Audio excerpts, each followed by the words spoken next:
අකමැති වෙන්න හේතුවක් තියෙන්න ඕන. ඔව් මේ අකමැති වෙන්න හේතුවක් තියෙන්න ඕන. උඹට හේතුවනේ දැනගන්න ඕනේ. උඹ කවදා හරි දවසක උඹේ මූණ දැකලා තියෙනවද? උඹලා ගෙදර කණ්ණාඩියක් එහෙම තියනවද බා? උඹ එන කැතයියකෝ. තෝගේ කොණ්ඩයක් හරියට පීරන්නේ නැහැ. තෝගේ ඇඳුමක් හරියට මදින්නේ නැහැ. එන්නම එන මෝඩ කාට.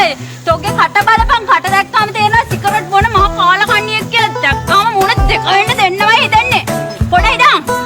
උඹ දැකලා තියෙනවද උඹ පාරේ යනකොට නිකන් කක්කුට්ටෙක් වගේ උඹට කොන්දක් නැහැ.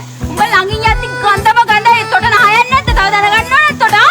මේ තෝ හිතාගෙන ඉන්නේ තෝ ආහන එකට ගෑනුව අපි උත්තර දෙන්න ඕනේ කියලාද? ඇයි තෝ ආහන එකට උත්තර දෙන්න තෝ පොලිසියද? අම්මයි යන්න. මේ වගේ වට්ටියමලත් එක්ක හැප්පෙන්නේ නැතුව. ඔව් යකෝ. වට්ටියමල තමයි. ඇයි මොකද්ද ප්‍රශ්නේ? අද වට්ටිය අරන් ආවේ නෑ. අරන් ආවනත් ඔගේ බෙල්ලේ දාලා තෝ යවන්නේ. ගප් ඵලෙව යකෝ යන්න.